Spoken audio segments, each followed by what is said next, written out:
Hi, everyone. I'm Denise Garth, Chief Strategy Officer at Majesco, and you're listening to the Future of Insurance Industry Leaders podcast series. Follow along as I interview the best and brightest leaders in the insurance industry and insurtech landscape to bring you the latest in digital transformation, innovation, industry trends, challenges, and opportunities, as well as next-gen technologies. We use our experience to anticipate what's next without losing sight of what's now.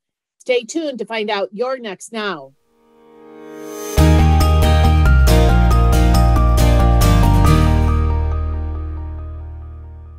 Welcome, everybody, to today's podcast, part of our Future of Insurance podcast series. And I am thrilled today to have Amy Allen join us from Deloitte, one of the partners at Deloitte that we work closely with. Welcome, Amy. Hi, Denise, and thank you for inviting me on your podcast. I'm excited to chat with you today. Talk about your background and role at Deloitte in our strategic partnership. I lead Deloitte's insurance transformation practice, and we have over 1,000 people focused on helping insurers, reinsurers, and brokers transform their business models, their technology, and their data-driven insights. And I'm really proud of the work that our teams have done together between Deloitte and Majesco, really cutting-edge work over the years. And honestly, our partnership with Majesco is one of your oldest, and we're one of your largest SIs based on the volume of work that we do together. So it's great to be chatting with you today. We have so much to discuss. I just have to say that there's more disruption and opportunity now in commercial and specialty lines than I've ever seen in my 25 years in the industry. Oh, that's for sure. And in fact, in one of the reports, I think it was from a Conning report and AM Best, the E&S market grew like 17.5% in 2022, following a 28.8% growth in 2021, really creating a red hot market for MGAs and excess and surplus lines. I think this really highlights, to your point, the rapidly growing commercial and specialty market, but it really is about creating new products to address new risks and new opportunities and reaching those. Talk about what you're seeing in the market and how those opportunities are emerging for insurers to look to expand and grow. We are seeing a lot of new products and new players in the marketplace. In recent years, as you know, we've seen a real increase in low frequency, high severity losses and, caused by a number of different types of risk: climate change, pandemic risk, geopolitical risk, cyber risk, just to name a few. And as the standard market has reduced its risk appetite in areas, the E&S market has really seized opportunities, and it's nearly doubled its share of DPW, and it's expected to continue to grow in the coming years as well. So it's a space that we find to be, really important to focus on. But, to capture this opportunity and growth, I'm seeing some insurers are starting a whole E&S division. Others are kind of expanding the small block of business that they have.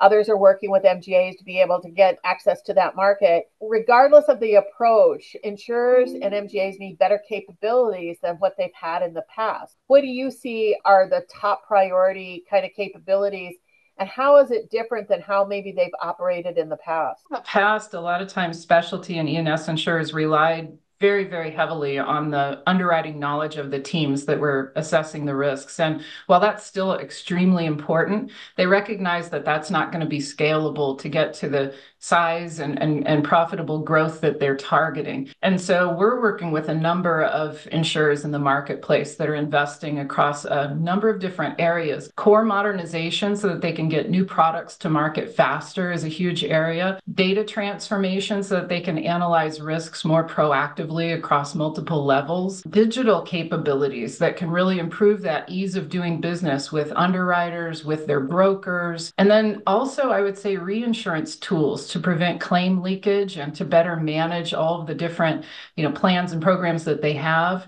And then finally, we're working with insurers on operations transformation to try to keep their expense ratios in check as they grow further. Each of these areas really requires strong data and technology foundations, though, to get the value out of them. Yeah, and even some of them, I remember some conversations, Amy, some of them are even still doing stuff on spreadsheets. One of the key areas for this market, though, is really about better risk selection. Obviously, that's where the underwriting and the underwriters really come into place and the pricing approach that they do. But they've also had to make some changes in risk modeling. We talked about this when we were prepping, and And in some ways, I loved what you said. In some ways, we need to completely rethink this and blow up our past assumptions. Talk about that in more detail and what you mean by that and what needs to be done. It's so interesting because insurers are steeped in historical experience. Historical experience is less reliable as a predictor of the future with as many new and changing risks as the industry is facing. And carriers recognize this and they're looking for new solutions to be able to better predict risk. Data accessibility and usability is still a huge hurdle to overcome for most insurers, though. And today, most of the focus is going into data acquisition and compilation and scrubbing instead of really producing insights and foresight. The other thing I would say is that, risks are converging, which is creating new opportunities. Establishing a really good, strong data foundation for underwriting, policy admin, billing, claims will really allow insurers to analyze and capture opportunities more quickly. So, another kind of factor into this, in this whole risk selection and pricing approach, is a concept that's been really, I think, gaining some momentum in discussion, maybe not as much into implementation, but it's moving toward that predict and prevent risk operational model versus one that will assess and repair. And the impact financially, it could be very significant and game changing. What's needed to really kind of accelerate this move in this direction? Historically, insurers have really been focused on paying claims. That's, and not that that's a bad thing, that's still a good thing. But, we're seeing risks becoming unbearable in many areas, in California and Florida, especially. And I think as that continues to happen, some new winners are going to emerge with a focus really on predicting and preventing losses. And today, if you think about it, storm mitigation plans typically happen within a few days of a storm making landfall and in an area across many hundred miles because it's unclear exactly where a storm's going to make landfall.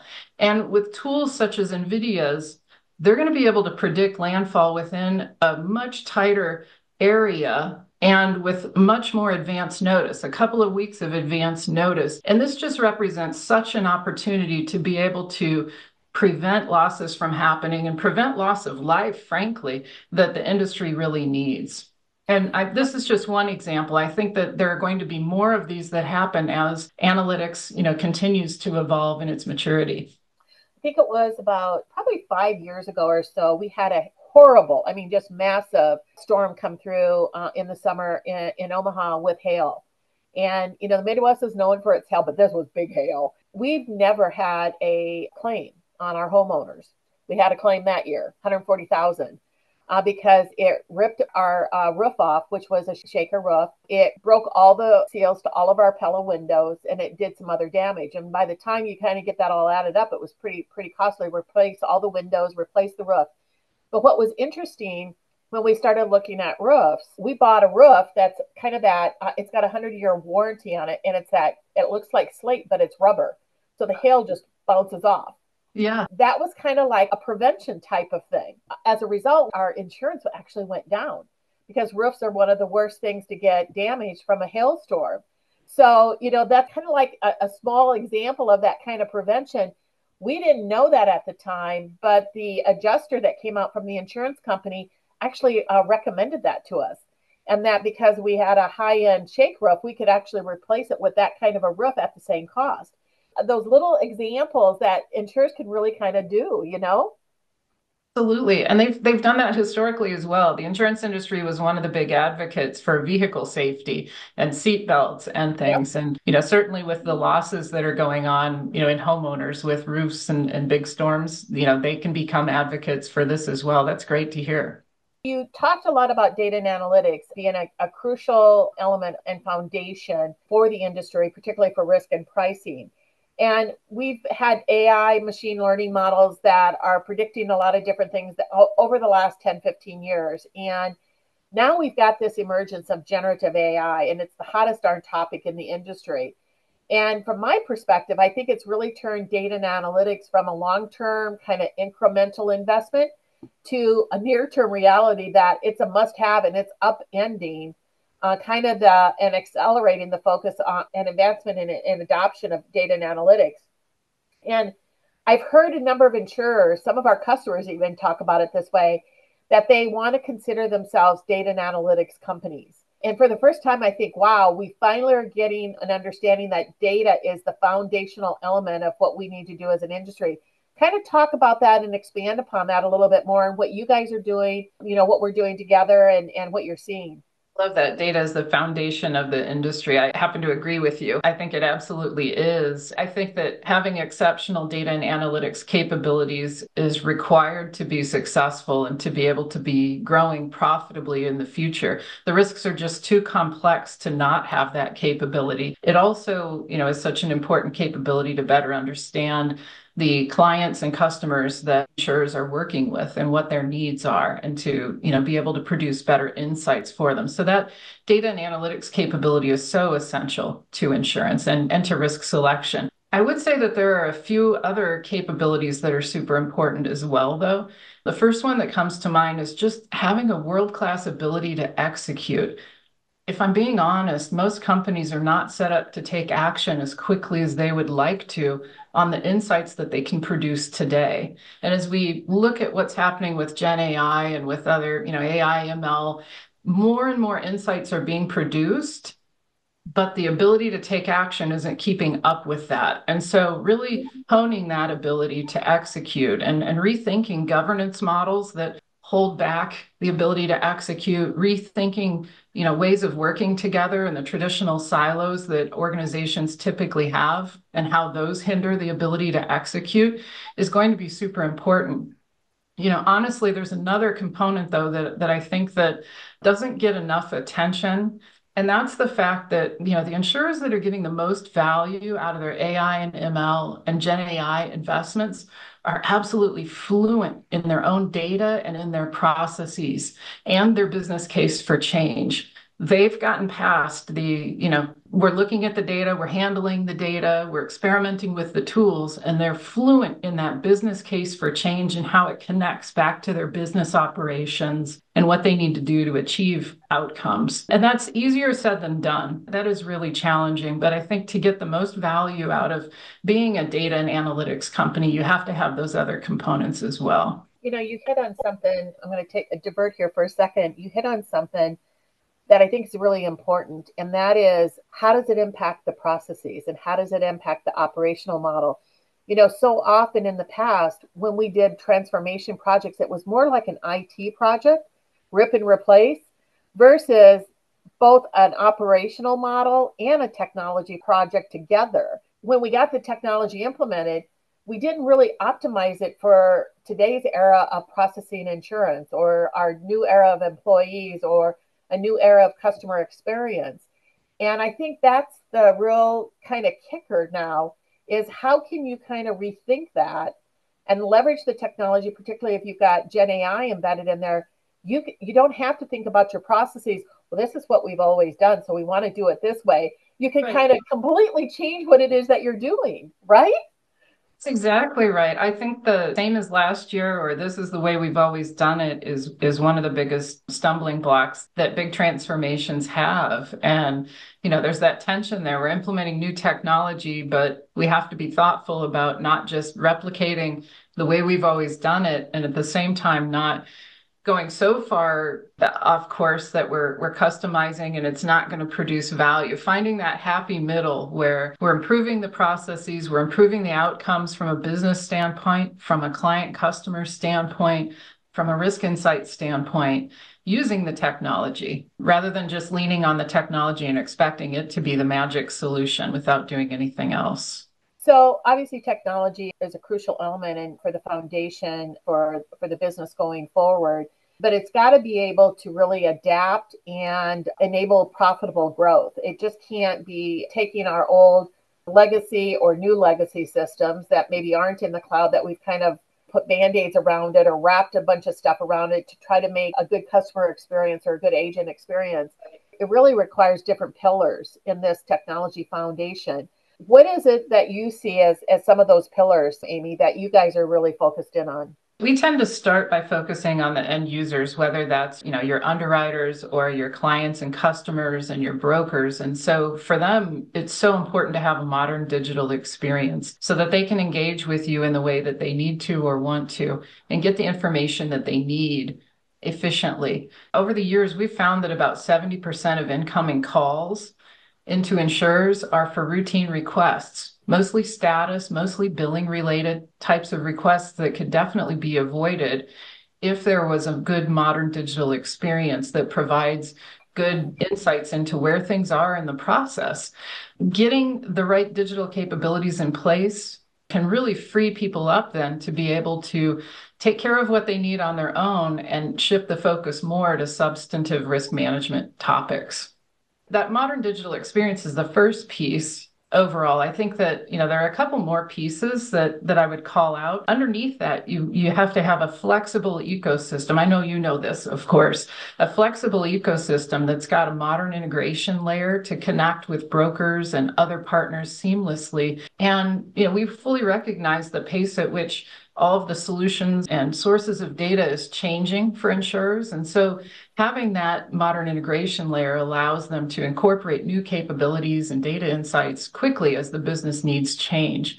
And then, the final pillar I would say is just that having a modern data store so that you have ease of access to key information and aren't having to pull from old systems that don't have consistent mapping and things is really critical to be able to do the kind of things we're talking about of getting product to market faster, serving brokers and clients better, having deeper risk insights overall. But I'd be curious to hear, what else are you seeing, Denise, and anything else you would add?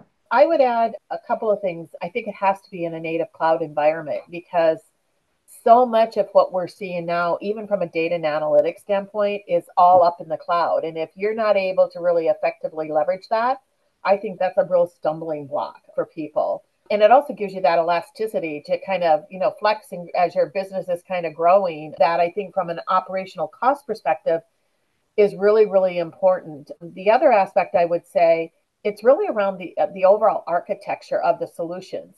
How is it really architected out so that you can leverage the technology, but it allows you to really easily upgrade. When I was back inside of an insurance company, our core systems were 30 years or more old, and we did a lot with them. But the issue is we couldn't upgrade them because we had so customized them into what it is that we thought was our unique perspective. And so I think that how do you take more out of the box and what is your real differentiation? I think for insurers, your real differentiation is your product and is your channel. How you process the business, everybody does it practically the same way. So take that and really only kind of focus in on the areas that are going to be really unique for you. And I think that really helps you in upgrading because you're not carrying forward a whole different cost structure. But more importantly, it allows you to stay ahead with all the innovations coming from whatever partner you've got for your technology. And if you're not, you're going to be kind of stepped behind. And I think that from that perspective, I think it's really, really important to be able to pick the right partners that are going to help you do that in the most effective way because change isn't going to stop and it's continuing. And if you don't have that flexibility and adaptability and ability to upgrade and be able to stay at that forward area, you're going to fall behind. And I think the AM Best report that recently came out in May, you and I talked about that, where they did some analysis of the P&C insurance industry in particular, and in particular even drove down into auto. Those that were really focused on optimizing their business and creating the business of the future, that was really kind of around innovation. Big differences in expense ratios, combined ratios, Like growth. 4-point improvement in expense ratio. Like imagine reinvesting that money into new Exactly. capabilities. Exactly. Huge differentiator. Yeah, and Yeah. they can then have better priced products out in the market that can help them grow. It's a kind of a big deal. And I think for the first time in a long time, we've seen the impact that technology and innovation and rethinking the business can really have on the financial fundamentals. But you got to take that leap.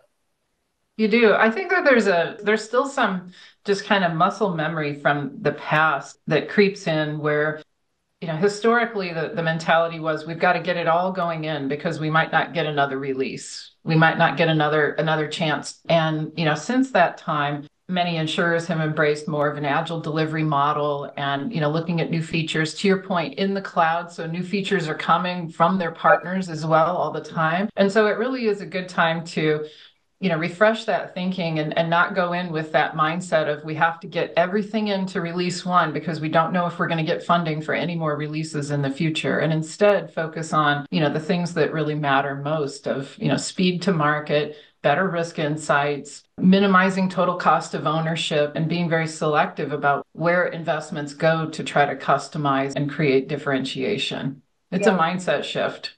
Oh, it's a huge mindset shift and one that is difficult for people who have been within the company for a Yeah. long period of time because they haven't necessarily seen anything outside of what they do within their company. I think that's a challenge for some of us. I think that what also ties into this from a technology standpoint, I want to go back to the conversation around Gen AI. You were at our partner summit and you got to see firsthand what it is that we're doing and the real productivity and operational efficiency impact on transactions. Things that maybe take 10 to 15 minutes can be done in 60 seconds or less. And when you extrapolate that out, process, and the number of people doing that process, and how many, say for claims, how many claims you're doing, all of a sudden you can extrapolate out what kind of efficiency can you do. And it's not necessarily about eliminating people, it's about getting them to focus on the more complex things, to your point, or doing something else that can really help the organization go forward. So, what's exciting you around this whole Gen AI thing? Because it's not a point solution, it really has to be well thought out from a workflow and a process Yeah. perspective. It really does. Well, first of all, it excites me that Majesco has been such an early leader in embracing Gen AI, embedding it into your own app right away so that it's right at everyone's fingertips, I think is just such a huge move. So credit to you for doing that. As I look ahead where this is going, I think of operations teams and I think of how they're typically swimming in data from many different internal and external sources. It takes a lot of time to consume and analyze and synthesize all of those reports that they're getting and formulate action plans. Kind of back to this theme of you have a lot of data, but it's not translating to the actions to improve the business Yeah. as much as carriers would like. And so for operations in particular, what excites me is being able to use a combination of AI and ML and Gen AI to really turbocharge that analysis and the action planning process. So we can get operations leaders shifted away from just trying to cobble together the data and keep up with the reports, and instead focusing on the action plans that are going to help lead their teams to improve outcomes, lower costs to serve, and so forth. You know what else really excites me? As an industry, we've struggled, I think, to really promote ourselves for new employees because we're not necessarily cool, we're not necessarily sexy. Our technology is really ugly a lot of times. But I think we have the opportunity now with all the technologies and how Gen AI can really help kind of bend the learning curve. We have the opportunity to really get new employees excited about wanting to work in insurance. And with the level of retirements that are projected to happen over the next 5 years, this is really important. And it's not just for all the big insurers, it's for these little insurers that are out in rural areas or different parts of the state because it's going to be hard to find the talent and get them into wanting to operate within there. So I think that's one of the undervalued kind of aspects here is how we can really bring in new talent. You're right. I mean, if we step away from it for a second and think about the language of insurance, it's its own language. I was in a car heading to the airport and driver was taking me to the airport and we got a flat tire and I start digging through the glove box looking for the user manual to try to figure out how to change the tire. Meanwhile, my young driver gets on YouTube, sees a video for what to do, and he's done with it before I can find the thing in the glove box. And so ways of learning have changed so much that embedding Gen AI to make insurance far more accessible to new generations of talent is just such a win for the industry. And frankly, the combination of Gen AI plus the mission of what insurance does, which is protecting people in their big times of need and protecting companies so that they can have the confidence to grow profitably, that's a noble mission. And with access to all of the data that exists across insurance companies and the ambition that they have to grow profitably and the tools that they have now to do this, there are some really interesting career opportunities in there. We don't blow our horns about it very much. We're very quiet about it, which is kind of a missed opportunity. Oh, totally agree. Totally agree.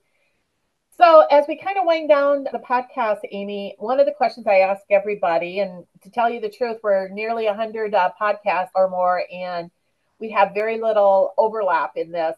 If you could use one word or phrase to describe the future of insurance, what would it be and why? I'll use the phrase option. Although Oh, that's listening to never been used. listening to some of your other guests that you've had on, I think people typically go with the word, but I'll pick a phrase for today, and I'll say that insurance moves the world forward. And getting back to that, that concept of, there are great career opportunities. We need to be able to attract new talent to the industry and better tell the story of how important insurance is. Honestly, insurance moves the world forward. It's essential. Buildings don't get built without insurance. People don't take parental leave without insurance. Like everything, movies don't get made without insurance. And helping new generations of talent recognize that, I think, overall will also help us attract, the best and brightest to the industry in the years to come.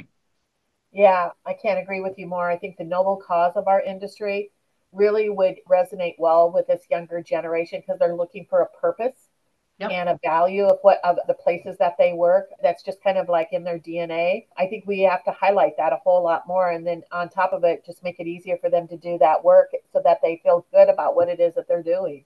Well, Amy, as always, you and I have wonderful conversations and looking forward to the work that we're doing together on behalf of our joint customers. So, once again, thank you for all of your insights, your leadership, and your support. We appreciate it. The customers appreciate it, and the industry appreciates it. Thank you. And Denise, thank you personally for inviting me on the podcast. And on behalf of our Deloitte team, we really appreciate our partnership with Majesco and continuing to work together. Great. Thanks, Amy. Thank you. That's it for this week's episode of Future of Insurance Industry Leaders podcast. Subscribe to our market leading podcast series available wherever you get your podcast from. Thank you for listening and be sure to tune in the next time.